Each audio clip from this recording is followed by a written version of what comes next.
Roll call. Irma. Here. Cynthia has already let us know she won't be here.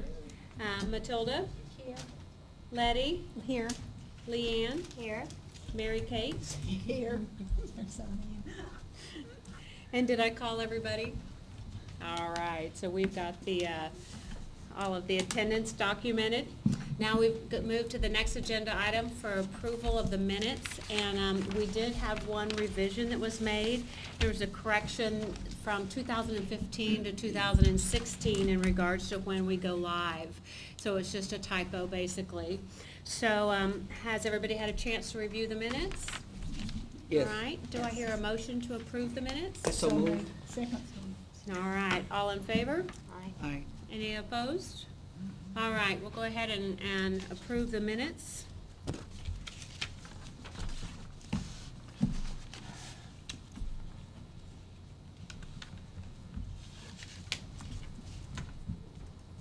All right, so now comes the time that we generally do public comment, and do we have any public comment?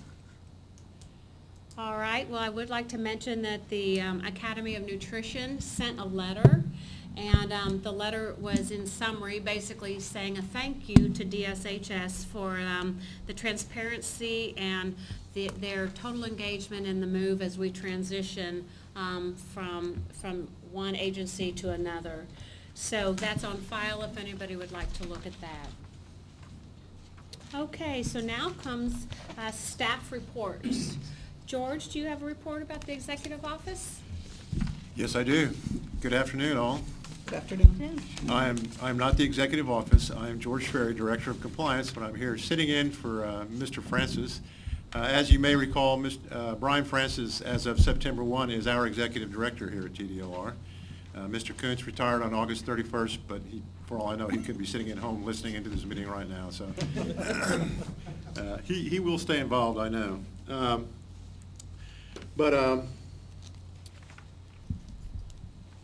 I do want to apologize for Mr. Francis.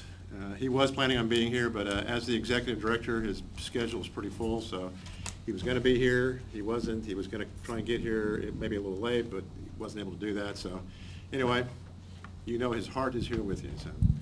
So did want to mention, I guess I'll go to the agenda. So staff presentations about the Dietitians program is the first item. We did attend the Texas Academy of Nutrition Dietetics in April. Thank you all for inviting us.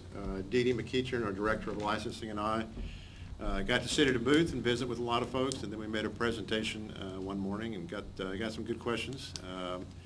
And again, this is for us to get to know you and you to get to know us. So thank you all for inviting us, and please continue to do so. Want to mention the legislative appropriations request.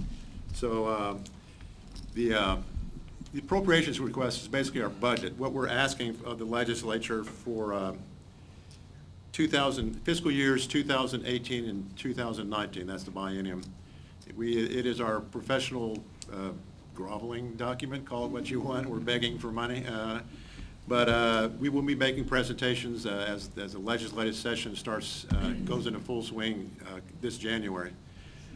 Also wanted to mention too, and you all have a copy of this on your in front of you. It is our strategic plan. So I think we've talked about this before, but every couple of years, let me pause here just for a second, introduce a guest. The Vice Chairman of our commission, Mr. Tom Butler, is here. Hi, welcome. Want to say anything, Mr. I just want to say thank you so much for what you do. You are unsung heroes in the state of Texas. And we take what you do with so much gravity, and we just appreciate you taking the time to serve. Y'all are technical experts in your fields. We're not, and we can't be. So I just want to thank you so much for what you do. Thank you. Thank you, Vice Chairman Butler. On a second's notice, providing some comments here. I guess I should have ambushed you when you came over. That's okay. So, the strategic plan. Our strategic plan is a bold direction for tomorrow's Texas. As I said, every couple of years, state agencies have to produce strategic plans, and some hand it off to their strategic plan writer person, and they just come up with what we're supposed to come up with based on the instructions we receive. We really take this process very seriously, and it is a process. You have the document in front of you, but there's a lot of work that went into that document that you don't necessarily see. One of the big things we do is go around the state holding focus groups, brainstorming sessions, call it what you will, where we ask 4 basic questions. What are we doing well? What can we do better? If you could be king or queen for a day, what one thing might you change in law or rule? And then we ask people what's happening in the next 5 years, and that's with their profession, with the way services are provided, things that may not seem related but could impact your profession, and we use that to strategically plan. To be prepared for those changes instead of reacting to them, we want to be able to prepare for them before they actually really start having an impact. We produced this document from those comments, and it's out there. For those of you who don't have one sitting in front of you here, it is on our website under agency reports. You'll find our legislative appropriations request and our strategic plan there. So feel free, please, to read through it. If you do nothing else, look at page 1. What we believe. That's the agency mission, vision, philosophy, and our core values. This is really what's behind everything you see here. It's what underlies how we do things, how we approach the services, the importance we put on the services that we provide our customers. The core values are that. They are core to what we do, and I always counsel my staff that if you're trying to make a decision on something, you're not exactly sure which way to go, look at the core values. That should direct you how you go on this. And I will tell you, there's a quote from our recently former executive director down at the bottom of the page that I think kind of sums it up. The key to TDLR's success as a public service leader is that we embody and live our core values. We constantly strive to provide first-class service to Texans. And this is what you can expect from us here at TDLR. We will give you first-class service. Now, the final item I think on the agenda that I want to highlight, personnel updates. So we'll have a few more, but I do want to introduce. So if you recall, in the compliance division, we originally had 2 sections that we had all the programs divided up between. We created a third separate section for health-related professions. As a part of that, I hired a manager for that section, and he is here today, Stephen Mills. Some of you may recognize Stephen from Department of State Health Services. You were there. He was there about 22 years, I believe, was what I recall. And has been involved with this program and many others that are coming over to us as part of this change. But I'm glad to have Stephen. He'll have a couple of folks to introduce as part of his report. But I just want to make sure I introduce him, and y'all, like I said, most of you already know Stephen. So that's all I have, I believe, for the executive office. Do you have any questions? Any questions? All right, thanks, George. Thank you. Appreciate it. All right, our next report is by Wendy. Good afternoon, Wendy Pello, Assistant General Counsel. Just wanted to give you a brief update on the adopted new rules under Chapter 116 for the Dietitians program. Just a refresher, at your last Dietitians meeting, we had a full quorum back in February. The advisory board had recommended approval of those proposed rules and had made that recommendation to our commission. Since your last meeting, the commission adopted those proposed rules at its April 13, 2016 meeting. The adoption notices were published in the Texas Register on June 17th, and they are also posted on our website. Along with the full set of adopted rules, they're also on the website as well as our adoption notices that has the preamble that explains the public comments and the department's responses to those public comments. Just a reminder, those rules are effective October 1st, 2016, with the go-live date with regulatory functions being transferred October 3rd. Just a reminder, they're up on our website. They're not effective yet, but we wanted to make sure people had a chance to review those, become familiar with them before they became effective. Any questions? Otherwise, that concludes my report. I did Yes. have a question on the jurisprudence exam. Will we be updating that based off of some of the new rules? I will when it comes to education exam report, maybe let them fill you in on that Okay. part. All right. Thank you. Not that there's been very many changes, but I was just curious. All right. Yes, George. Madam Chair, I forgot one very important thing, October 3rd. And I'm going to say it again during the meeting here, but October 3rd is the date that the transfer becomes official. So as of October 3rd, the agency administering this program will be the Texas Department of Licensing and Regulation. And that's a good lead-in to our compliance report here. So. Very good.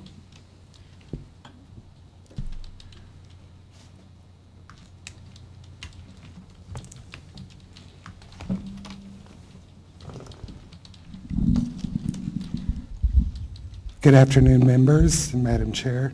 As George mentioned, my name is Stephen Mills. I'm the Health Professions Section Manager within the Compliance Division. I thought I would start with some personnel updates.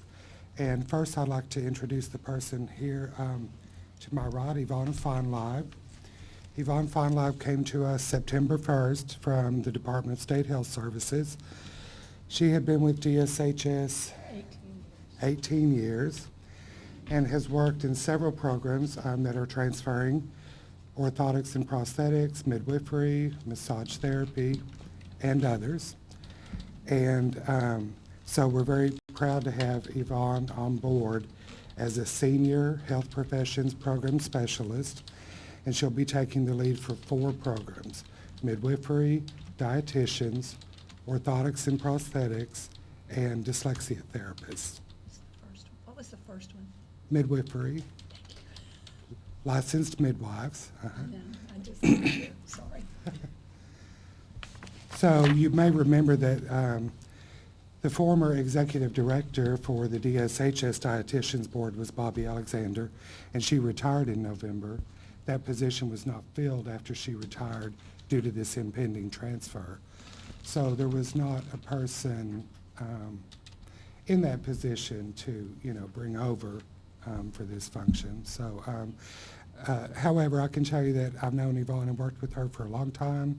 She's very capable. She's served as program director and executive director in the DSHS setting for a number of programs, and I think she'll do a great job here at TDLR. Welcome. Welcome. Happy to meet you all. The other person I'd like to introduce is Katie Bryce. Katie's right back here.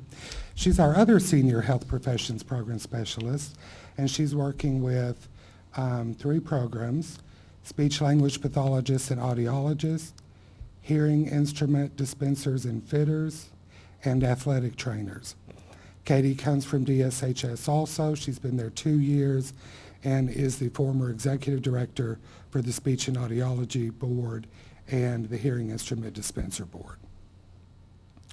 So I think it's really great that we're getting some, continuation of knowledge and so forth while we're all embracing a new set of core values and a new way of working. So that leads me to talking about our health professions consolidation team. My agenda item is to discuss the transition of the dietitians program from DSHS to TDLR. Our executive director, Brian Francis, established a team and asked me to work with it back in July to lead our consolidation efforts up to our go-live date, which is October 3rd, which is about 18 days away. We have a countdown on our internal website that tells us every day how many days and hours and minutes and seconds we Stephen? are away. That's 17 hours, 17 days, 17 hours, 43 minutes, and 7 seconds. Isn't it? Yeah, I just rounded up to 18 days.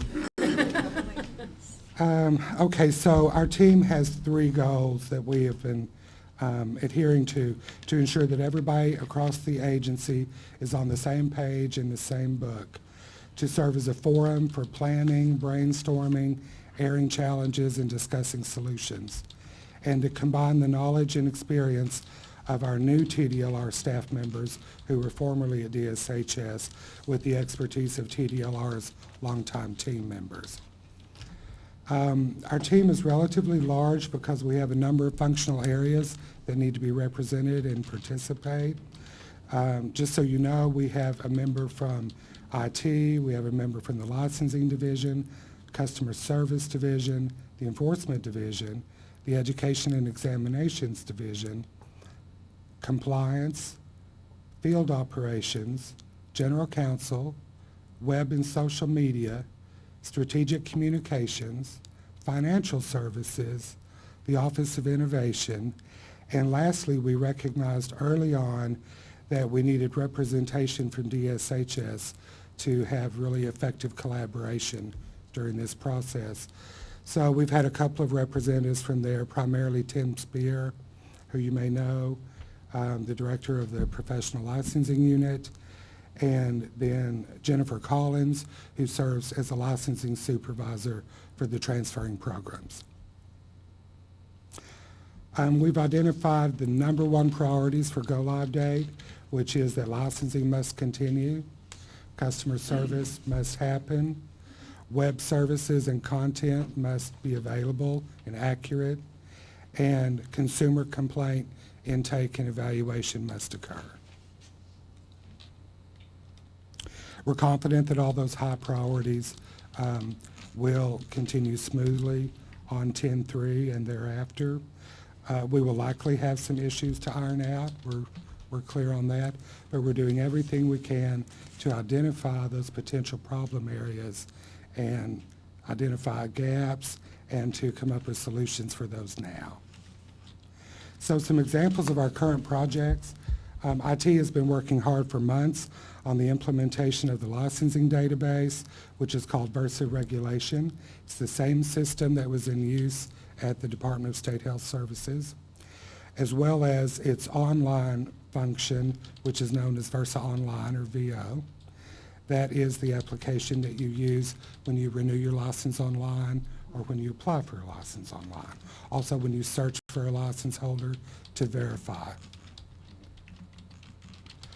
We're working on Versa. Staff is being trained in the use of Versa here at TDLR, and we have just completed the second round of user acceptance testing, which is testing out the system and all of its functionality to make sure that it's working for us so that we can issue licenses. There will be a third round of that. Testing is ongoing of Versa Online financial transactions through the Texas Online portal. We've completed the first hurdle of that. So in order for us to be able to go live with the online renewal and application functions on 10-3, we have to test those through the Texas Online financial portal, and we have to have so many days of successful testing or we won't be able to go live on 10-3. So that's very important for us right now because we need those online services. Our first round of testing was successful. Second round is coming up in the next 10 days. We are in the process of mailing out postcards to all transferring licensees from all programs. It's about 30,000, as well as applicants. And that postcard is just to let people know, hey, the program is transferring from DSHS to TDLR. Here's how you reach TDLR. Here's the website. So expect to see one of those soon. We've been working on web content about the transition. I don't know how much time you've spent on the TDLR website, but when you go to the tdlr.texas.gov, there's a selection at the top called license types, and then you get a drop down and you can select dietitians. And from there, you pretty much should have all the information you need at your fingertips. One of those options there on the right-hand side is frequently asked questions. We've been working very hard to get some relevant and good frequently asked questions up. And they're actually in two places. There's also from the main page, there's a picture link that announces that new programs are moving to TDLR.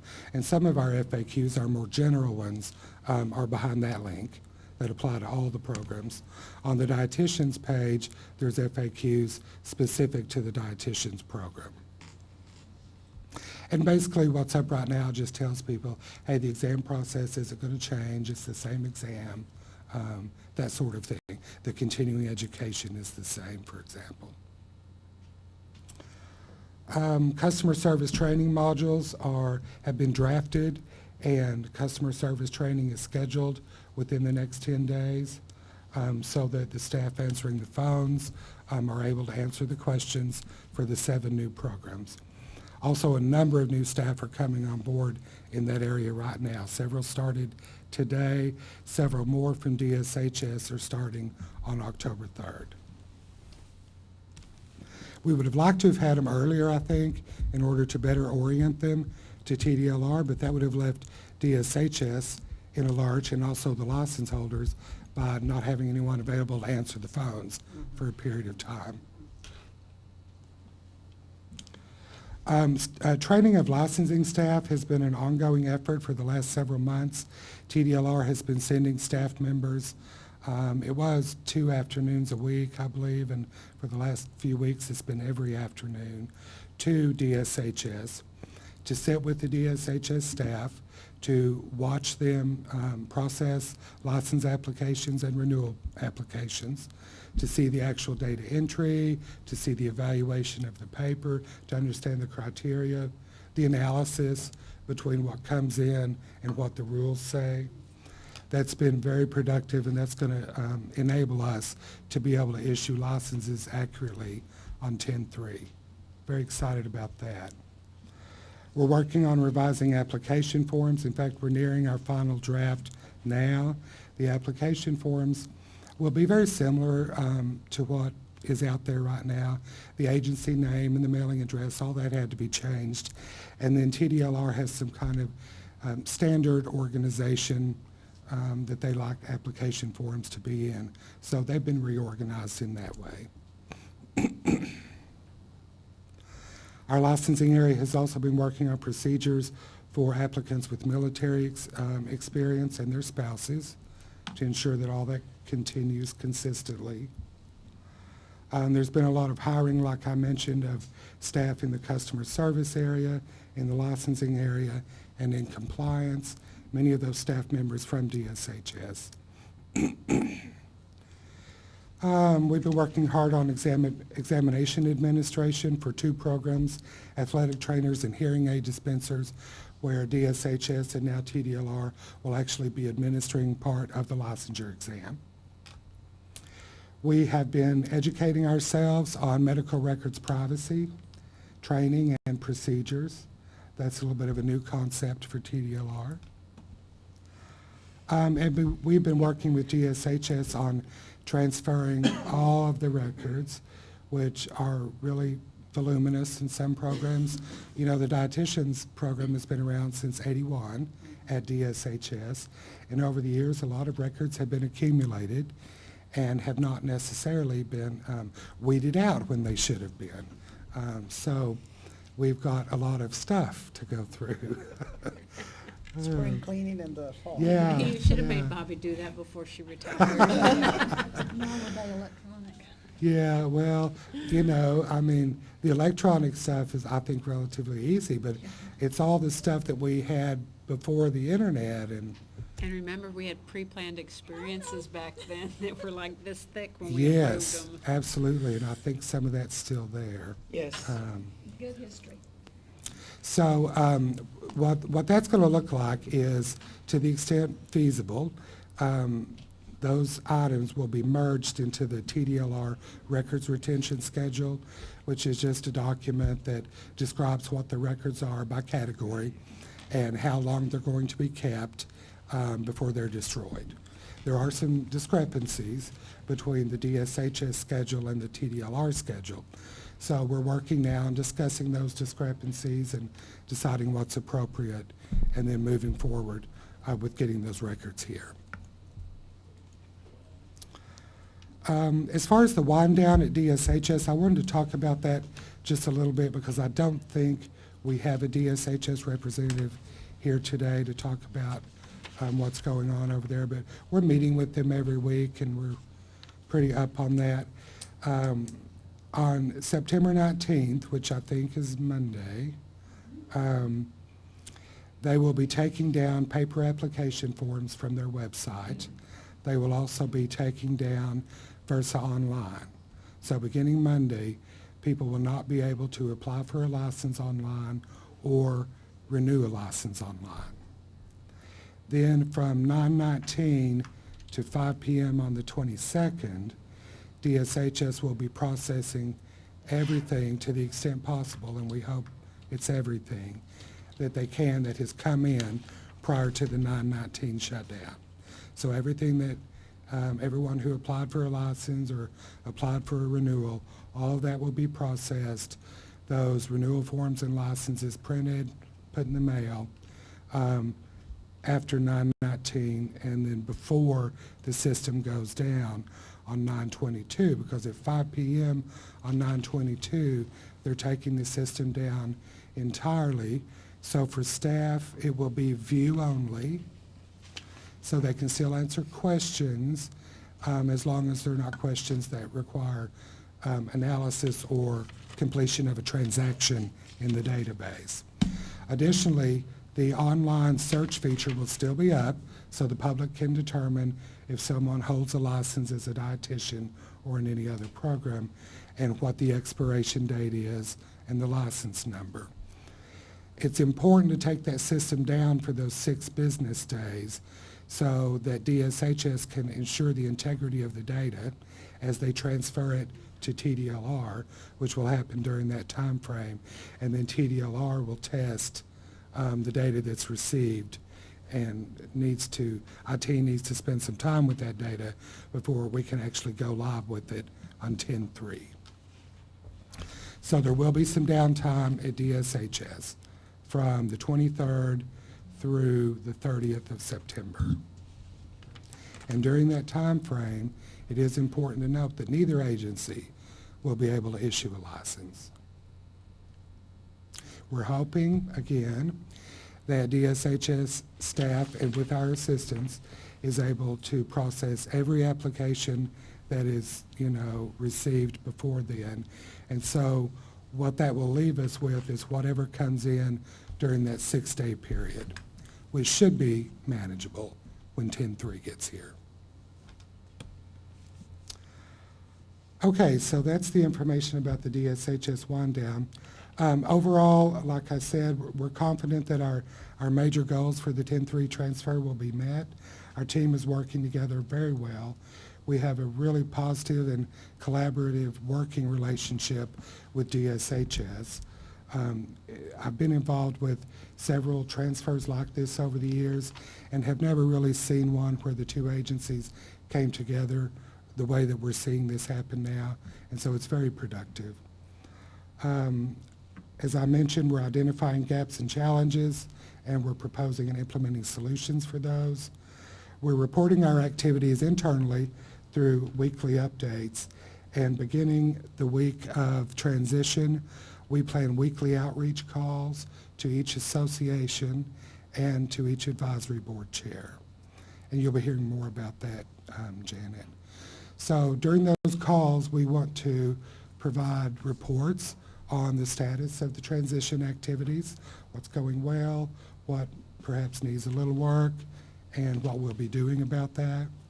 We also want to hear from the associations and the board chairs about any concerns that are coming to their attention from members or license holders, and then figure out what we can do to address those concerns.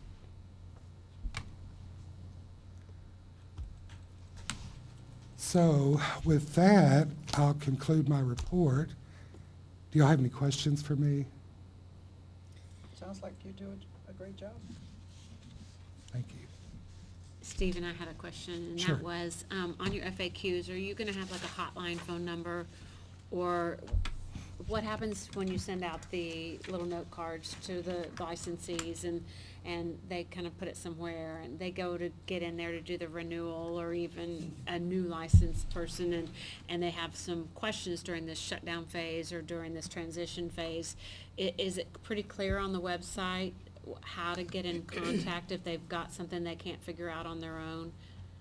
Yes, there's a contact us button on the right-hand side. Okay. People can select and they can make the phone call. Now, during the shutdown, people aren't actually going to be able to initiate any transactions online. So I can see people going, I can't do it, Yeah. and And they may in the call panic either mode, agency. because if they waited to the last minute to get the renewal or something to that effect. So it's pretty clear, contact us, and that will be working on the TDLR side. Well, I mean, either I agency mean, can for be the 2 weeks talked. that it's shut down, somebody will be answering it, right? We'll have our phones being answered, and Okay. DSHS will be answering the phones. Okay, And okay. the call is just as likely to come in to DSHS as it is TDLR, because people are accustomed to go to the DSHS site website. for Okay, that all right. function. So they'll probably call DSHS. But whichever agency they call, they're going to receive the same information, which would be that's function is down until 10/3. Okay, all right. So if I were 2 weeks late getting through my application for renewal, am I gonna be penalized because these are down for that period of time? So one thing that I should know have. that question is coming. I think one thing I should have mentioned, and I didn't, and this was the subject of the letter from the academy. So licenses that expired in August, September, and October were extended for 60 days. So there are no October expirations. So there should be no, and that's why it was done. So that And that's on the website? people who have their licenses extended know it because they've received a new renewal card from DSHS along with the letter. Okay. Okay. And I have a question. You were saying that you were going to, sorry, Say who you are. Leanne Skinner. You were saying that you were going to transfer the old records.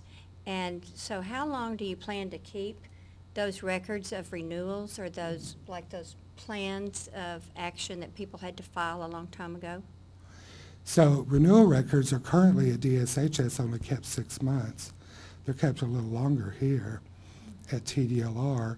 Those pre-planned professional experience files, I would have to look at the schedule at DSHS, but something tells me those should have been destroyed a long time ago. Right, I mean, that's been If over If a they're long time completed, ago. yeah, and if the people have achieved licensure, and I'm assuming they have, because last I checked in on this topic, there wasn't anybody in the mix on Well, that'd be a that. For lot of years. information for you to have transfer. You don't really probably need to. And it may end up being transferred here, but we will destroy it under the schedule. DSHS, especially in the last few years, has had some staffing challenges, and destruction of records, as you might know, I mean, this is the way it is at my house, tends to be about the lowest thing on the priority list. So, Thanks. Anything else? I have Hi. a question. You said that the notices, the letters went out letting everyone know of the extension? yes, And you said a letter went out with a card? yes, Because I received a letter, but I didn't receive a card. okay. Okay, so, so what was the card indicating? So, did your license expire in August or September or September. October of this year? September. Mhm. So DSHS handled the extensions, and the card would have been the same renewal card that you get every 2 years when you renew your license? Okay, I did not receive one, so I was a little Okay. concerned. Well, And we, if that's me, I'm sure that there are others. Hopefully not, but maybe I was the well, lucky I know, one. yeah, I mean, I know that they printed 6,000 cards. Okay. And stuffed and mailed them. So if there was an anomaly with yours, we can certainly look into that. Well, it's time for me to renew in September, so I should go ahead and do that immediately, I would think. Yes, I would before the 19th? yes. So, Okay, I guess I'm not clear on when did your license expire? September. in September, but I received the letter letting me know of the extension. And I've Okay. had other calls from other dietitians as well, and I put them in contact with the gentleman. in So your that. license was extended 60 days. Mhm. September was your original expiration date. Yes, it was. So now your license expires the last day of November. Yes, Okay. that's correct. Okay. So we'll communicate with DSHS and make sure that all that is in order. Would you like us to ask that your card be reprinted? I can. Oh, no, I'm As just long as going I to do go it ahead. before the and 22nd. I'm going to apply. Okay. I'm just going to apply immediately. Tonight. Today, I know. Tonight. Yeah, can you access the internet from right here? No. Stephen. All right. Okay. Thank Say you. your name. Stephen Yes. Irma Gutierrez. I Yes, understand Donna. that the Texas Academy in the last, maybe this present month and the month before, had put a note out about this particular thing, about the extension and all that. Oh, okay, So good, dietitians good. members should know. I just saw it recently. Good, that's Yeah, I correct. think Debbie King was getting things Yes. put on the website. But she was here last time. Great. Anything else? No, thank you. Thank you and welcome. Thank you. Look forward to working with you. All right, Madam so- Chair, I just want to say thank you, Stephen, and Yes. Yvonne and Katie for coming aboard. Welcome aboard. Very thorough report. And hopefully this will give you an idea of just some of the work we're doing here to make sure that we're up and running on October 3rd. So that's all I had to say. Good afternoon, Madam Chair, members of the board. My name is Ray Pizarro, the Director for Education and Examination Division. I would like to offer you all some clarification or some more information so that you guys are not jittery about the whole transition. You need to understand when you go to our website currently, and this is true for current industries we regulate and future industries that we would regulate.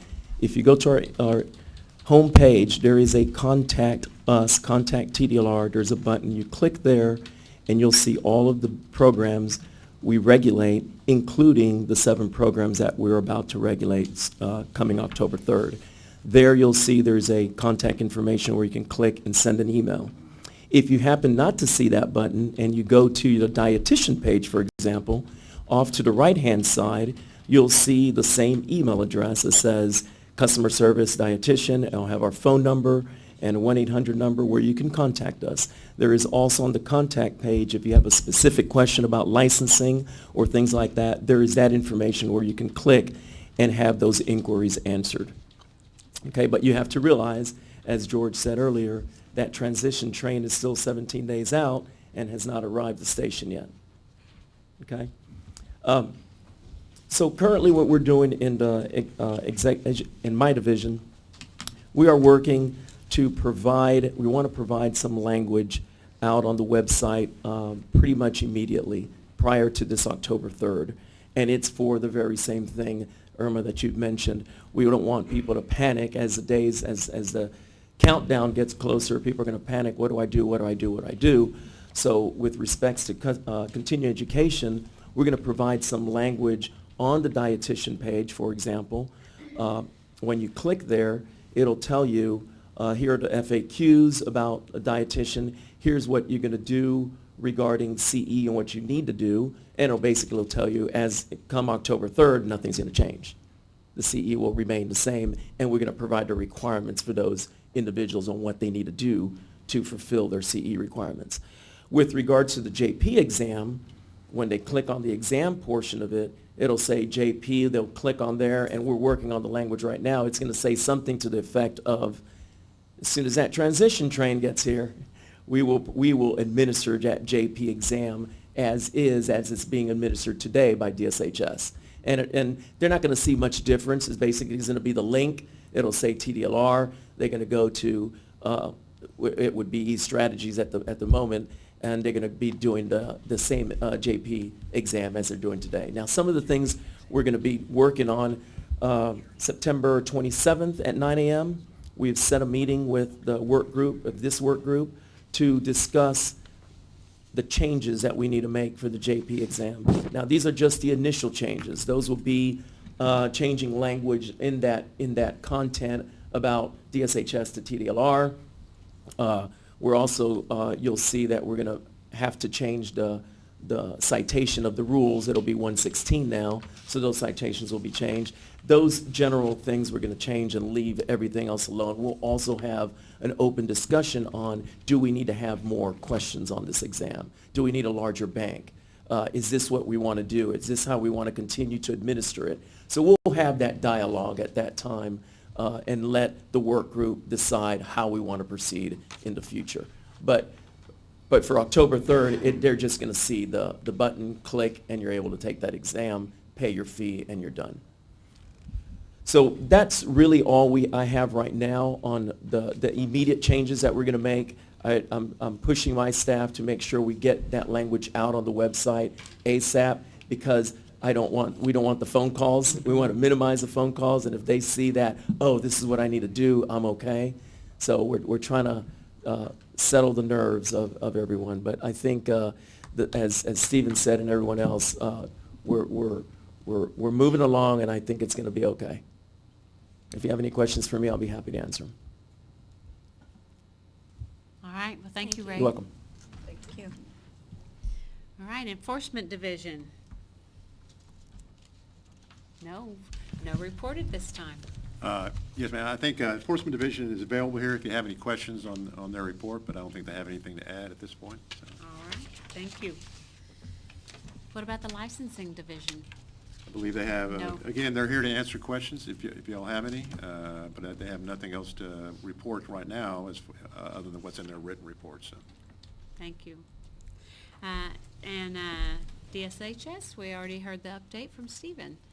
All right, well, thank you very much. Moving on to the next agenda item, we have, we want to talk about the criminal conviction guidelines. Good afternoon, board members. My name is Robert Rennick. I am from the Enforcement Division. I'm one of the prosecutors. I'm always trying to decide how much detail you need when we ask you. You're actually going to be asked to vote on these today, and so that we could send these guidelines, hopefully, to the commissioners so that they can vote on whether to adopt them. The primary purpose of these criminal conviction guidelines are to satisfy the requirements of Chapter 53 of the Occupations Code. That is the statute we use to either deny or revoke a license for criminal history. And it's required by that statute that each agency that uses Chapter 53, that they promulgate guidelines that can be referred to decide whether a crime is what is called directly related to an occupation. Basically what it means is, does it make sense to deny or revoke a license for this type of crime in this type of job or profession or occupation? And we met with a work group of y'all, a subset of y'all, and we decided that there were a number of broad categories of crimes that we would recommend to you today. The agency prefers to use broad categories, not because we just want to deny or revoke someone for anything, but so that we don't have anything that's not covered in case someone's criminal history is severe enough that we actually want to deny or want to revoke. It's important to know that if a particular type of crime is not covered by a category, we really can't use Chapter 53 to deny or revoke the license. And that's another one of the primary reasons that we have such broad categories. And if I could go over those very briefly with you, I don't think you'll have much of an objection to the majority of them or questions about them. There may be one or two that I might need to explain in more detail, but that will be up to you. I'll explain in more detail in any one of these categories if you wish. But crimes against the person, such as homicide, kidnapping, and assault, those are examples, by the way. It's not limited to those crimes against a person. The main reason that we believe that these types of crimes are relevant to your profession are because you deal with individuals, adults, you deal with the elderly, you deal with disabled, and you deal with children, especially the disabled, elderly, and children, but even with adults in general, we think it's important to have people who aren't violent in the occupation. Crimes involving prohibited sexual conduct, that speaks for itself, especially when you're dealing with children. Crimes involving children or the elderly or disabled as victims. That's a subset of violent crimes, but we're going to look at those even more closely if it's that type of violent crime. Crimes against property such as theft or burglary, again, that would not be limited to just theft or burglary. Criminal mischief, any type of crime where you damage other people's property intentionally or knowingly. Crimes involving fraud or deceptive trade practices. We included this category mostly because based on our discussion with the work group, you all are involved in the billing of clients, filing of insurance claims, filing of government documents. You might have Medicare, Medicaid claims that need to be filed. I'm trying to remember if that's true, and I think it is. So that would be any type of fraud, crime, forgery, anything like that, credit card abuse, all of that sort of thing is that type of character, meaning that character trait. And we wouldn't want that we wouldn't want one of the licensees to have that sort of a trait and be in this occupation. Let me state at this point that when we say character trait or violent person or someone who's dishonest, we don't mean if they've ever been dishonest in their life. If they were 17 and they shoplifted and now they're 33 and they've gone through school and they've never been arrested again, we're not going to seek to deny that person. What we're saying is we look at all of those details, the severity of the crime, the age of the person when the crime was committed, the age of the person at the time that they're applying for the license, all of that sort of thing, whether they have family, whether they're married, whether they have have treatment, depending on the type of crime, even sexual offenses. I mean, it's very possible you could have someone who's 35 years old who, when he was 18, dated, in quotes, someone who was 14. And parents found out, put on deferred education, might have been revoked because of failing to report to his probation officer, went to prison for a couple years when he was 19 years old, and now he's 35 and he wants a license. We might not choose to deny a license to that person. But if 5 years ago he was put on probation, he's still on probation, that's someone we would very likely seek to deny, especially because children are clients in your profession. And correct me if I'm wrong when I'm concluded this presentation, but we don't expect you to have many questions about those categories I just mentioned. I wanted to spend a little time on the drugs. Again, we don't want to be in a position where if someone is someone we don't think the board would want in the profession, and certainly someone we don't think the commission would want in the profession. We want to be able to deny the license or revoke the license or seek to, and not be limited by not including it in the guidelines. So this next category, crimes involving the possession with intent to deliver, possession with intent to distribute, delivery, distribution, or manufacture of drugs. We've included all those verbs in here because these types of crimes are sometimes described differently in state court versus federal court. So manufacturing is different than delivery.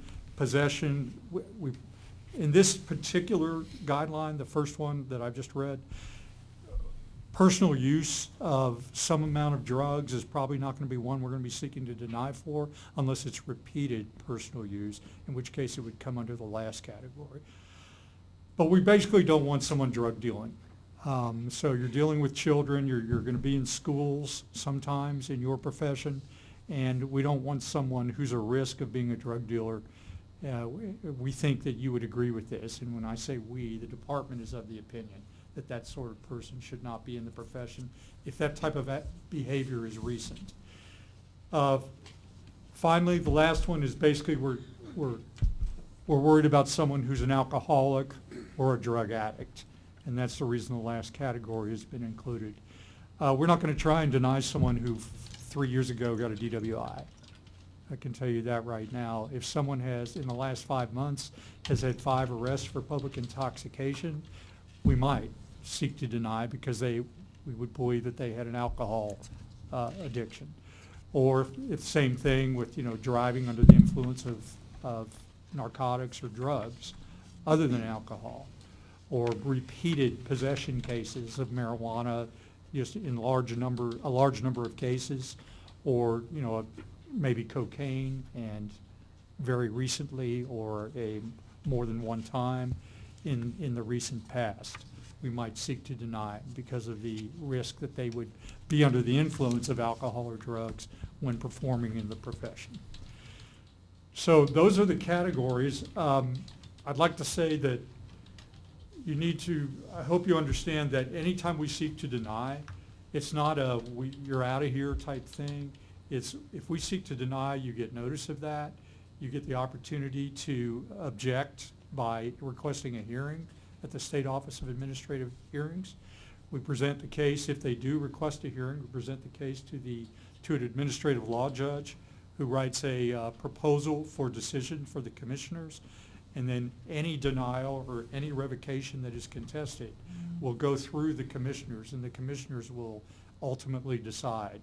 I review many of these cases, and another attorney named Ken Sharp will review the others. And any case we, again, seek to deny, if it's contested, the commission will ultimately decide. So we're not just sitting over there and lording over people's lives by saying you're out of the profession or you can't come in it. So does anyone have any questions before you vote on this? Or? Yeah, I do. Sure. This is Susie Weems. I have a question as to what exactly you mean by the term drug, because that has multiple definitions in different kinds of environments. Are we talking illegal, narcotic, We mean illegal. recreational? Like, what's a drug? We mean illegal drugs. Illegal, okay. Yes. Thank you. And I'm Susie Weems, and I have another question. Yeah. Have you worked with ethics committees from other professional organizations so that if something comes up before you as a licensure revocation or denial, would you be in contact with the larger entity at the national level that would have some input as well? We are not. I mean, we would speak to anyone who had questions about our procedures. We would speak to any member of the public who called and had questions about our procedures and Thanks. criminal history. Okay. No, good. All right. All right, so if there's no more questions or no more discussion, then let's go ahead and, will somebody make a motion to recommend the adoption of these criminal conviction guidelines? That's so moved. Second? Second. All in favor? Those opposed? All right, motion carries. Thank you, Robert. Excuse me, Yes. who's second? Susie? Susie Weems. All right, so, update from work group and possible recommendations. Do we have any updates from any work groups that anybody's involved in? All right, so after we get to the October 3rd date, I think we'll be having a few more work groups beginning and more involvement, so we look forward to that. Yes, and y'all will be contacted, the members of those work groups will be contacted, and again, just to refresh your memory, these are meetings that can be done over the phone, whatever the case may be, so you won't necessarily have to come here for the work group meetings. But the results of the work group meetings will have to be reported before the full board for discussion. Thanks, George, You bet. appreciate it. Anybody have anything else? All right, so do we have any recommendations for items for the next board meeting? All right, no new recommendations. Well, Do you have some, George? Not recommendations, but I can guarantee you, we will have staff reports next time, and we will have a placeholder release for the updates from the work groups, and hopefully by then, we will have had some work group meetings and you'll have some discussions. Other than that, nothing specific, All right, but prior to our next meeting, something could come up. we're ready. Okay, so. Well, have I mentioned October 3rd recently? We'll have a lot on the agenda after that, right? Yeah, well, you're likely to have more, yes, as a matter of fact. And it may be that, after October 3rd, we may go back and start looking at rules and do that sort of thing, to see what kind of changes or modifications or tweaks we want to make to make the program even better. Sounds very good. We look forward to it. All right, let's have everybody pull out your calendars. How does February 2nd at 1 p.m. look like for our next meeting? What day of the week is it? Thursday. Good for me. that's kind of where we've been doing our meetings on Thursdays, if that's still okay with everybody. Yes. Right now, looks fine. Looks Only fine. Groundhog Day. Oh, it's Groundhog's Day, woo! Whoopee. All right, anybody have any objections to having February 2nd be our date? 1 o'clock, right here. All right, we'll go ahead and say that that will be the date of our next board meeting. And do I hear a motion to adjourn? I so moved. All second right, Oh, we don't need a there we second for go. We are adjourned at 1:58.